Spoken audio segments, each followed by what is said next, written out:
Welcome to RV Out West. I'm your host, Brooks. My Family of Four's base camp is located in the beautiful Pacific Northwest, and our RV adventures radiate out from there.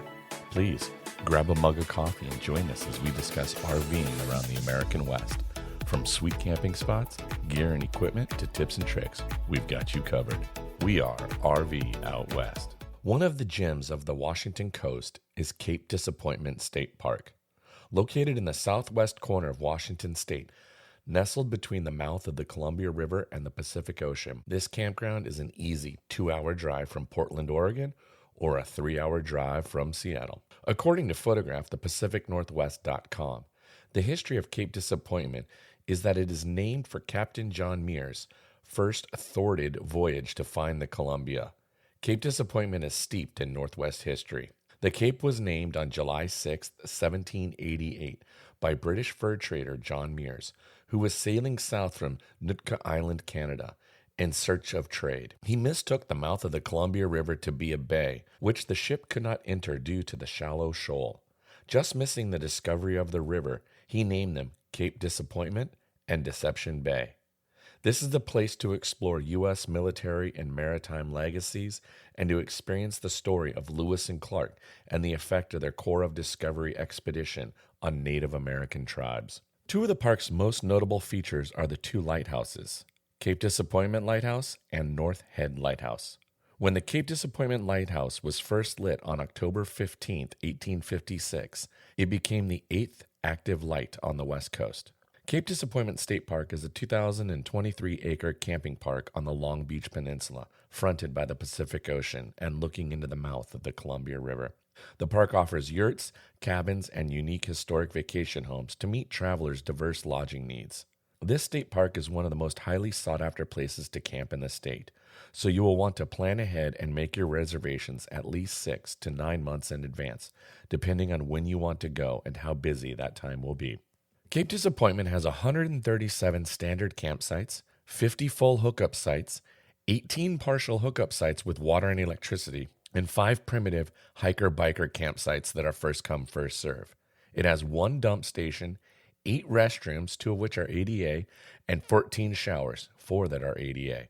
Maximum site length is 45 feet with limited availability, and camping is available year-round. For our family, we decided when we were camping there on spring break to take a campsite that had no hookups. We were there for a week, so we did bring our generator.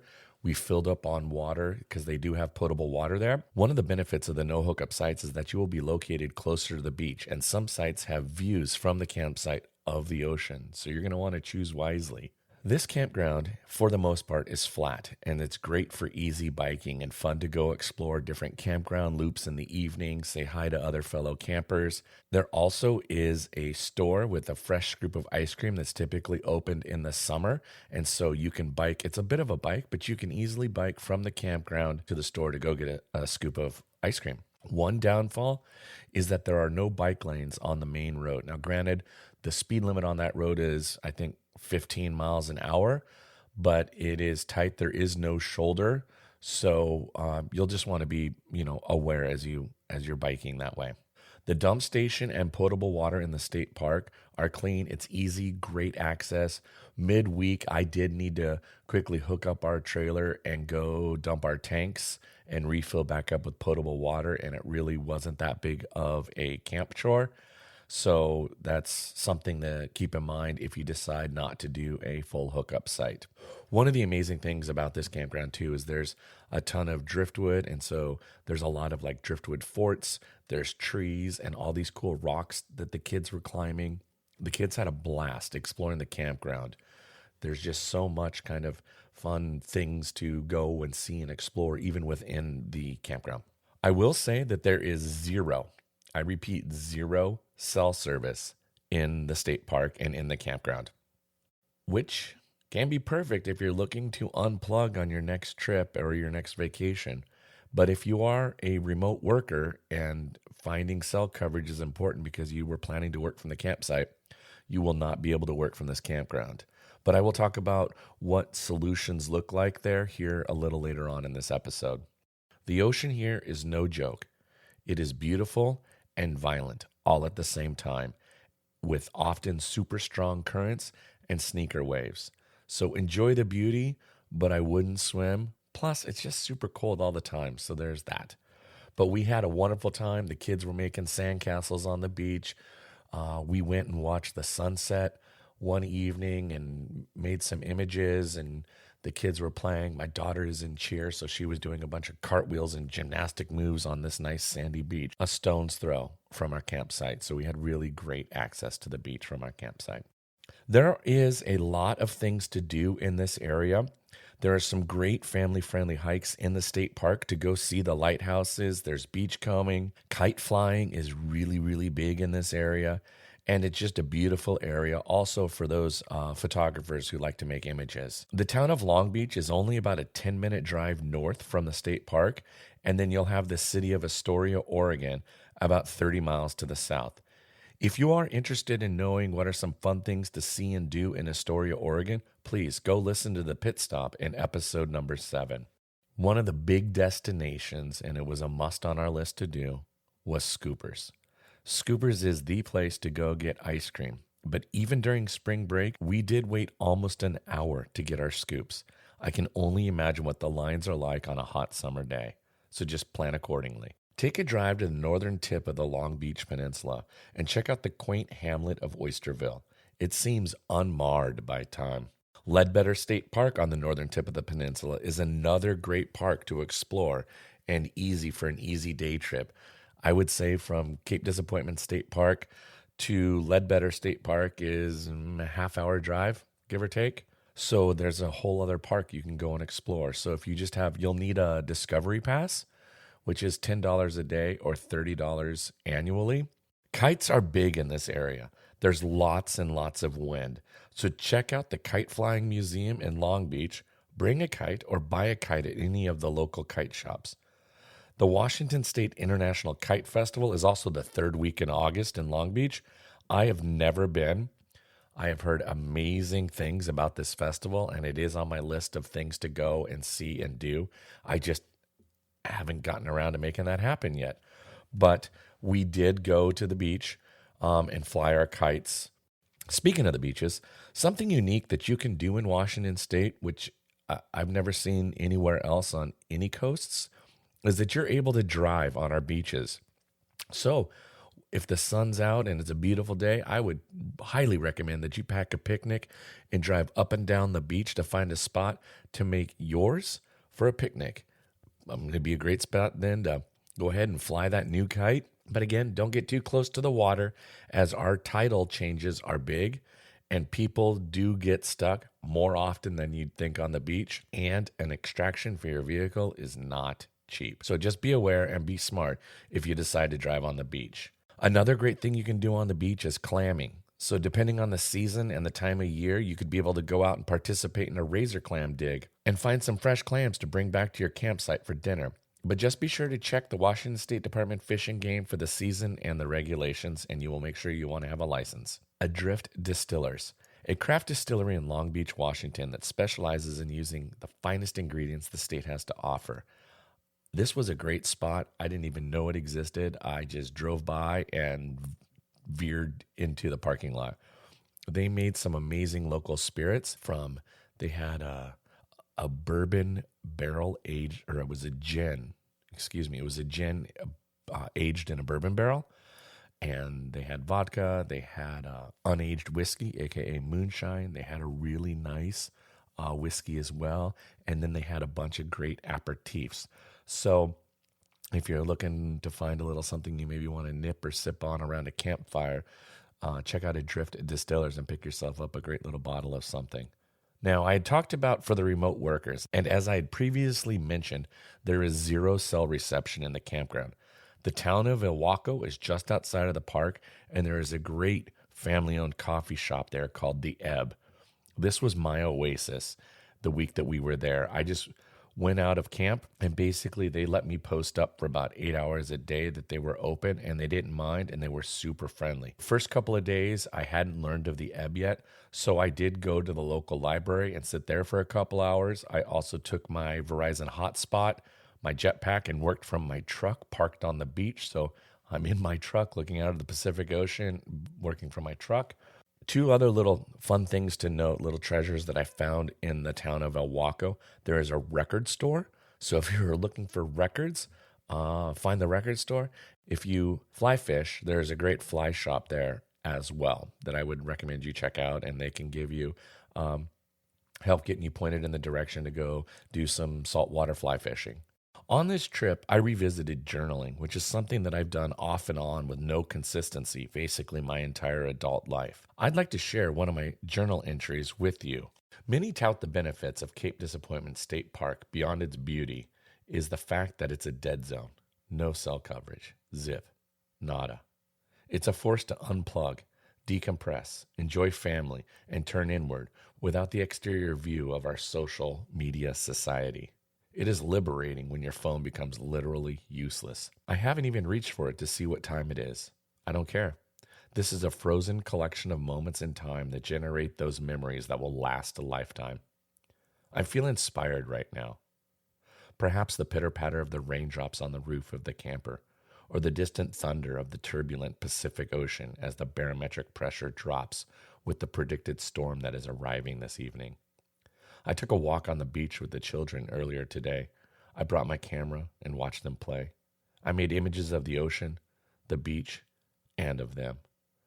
I wanted to write and put these thoughts down on paper. This act is a luxury that normal life doesn't typically allow for. Cape Disappointment State Park is a treasure in our state park systems, with so much fun to be had just in the campground, and if you're willing to drive for a little adventure, the possibilities are limitless. If you're considering planning a trip to this part of the state, you will want to plan ahead so you can book the campsite that you want when you want to go. For more information or to book a reservation, you'll want to visit parks.wa.gov.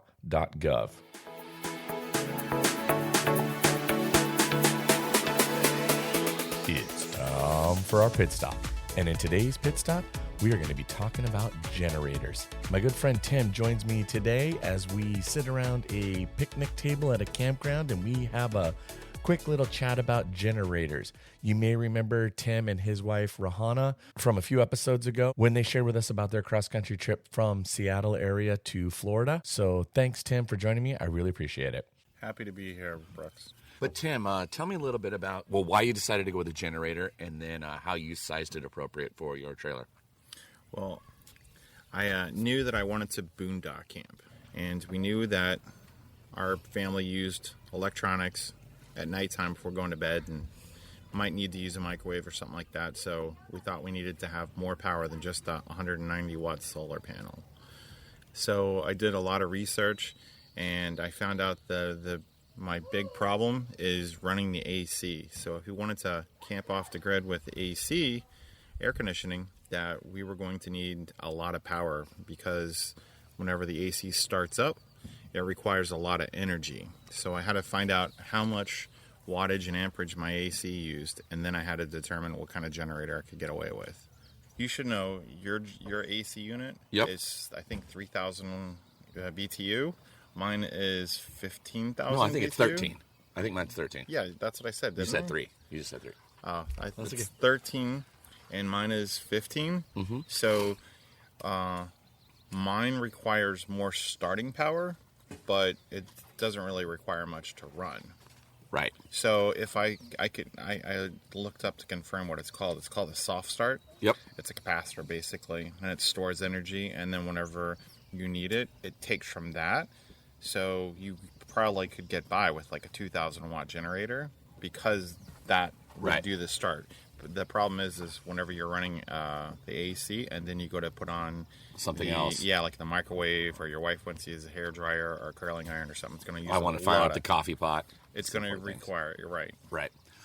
I will say I found that the break-in period, I did the break-in period on mine, and it actually wasn't too terrible. I ran it for the initial first, 5 hours, and then did an oil change, and then ran it again for another 10 hours and did another oil change. We took it for our week down to Cape Disappointment and used it for a week and had zero problems with it, and I was blown away at how quiet it was.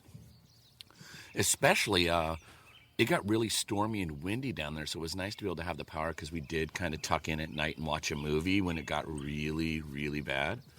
But it was quiet, and I was really impressed. I did not go with the dual fuel, though, so I'm only running gasoline. So I got the dual fuel. We have the same generator, and I haven't broken it in yet. But I'm looking forward to being able to just plugging it into the side of the camper and not having to carry fuel. Because we traveled across country last year with 2 generators, and then the fuel, and it would spill if we had a bump or something, and the whole bed of the truck always smelled like gas. It wasn't a really good choice. Did you use your generators on that trip? So we dragged 2 2,500 watt generators to Florida and back, and the only time we used it was when we got to Badlands. Yep. And ran it for about an hour, and then my wife asked, "Don't you want to see some wildlife?" And I said, "Yeah, that'd be awesome." She's like, "Well, then turn the generators off." That makes sense. So we didn't really use them. That makes sense.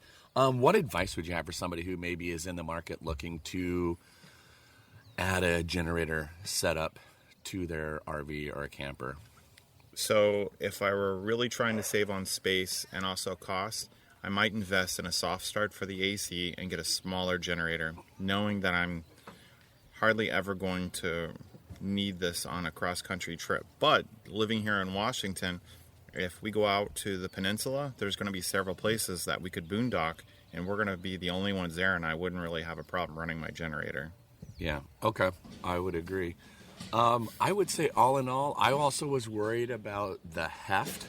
I think mine is 4,600 something, 4,600 watt generator, and I was a little worried about the heft and the weight of being able to single-handedly get it up into the bed of my truck.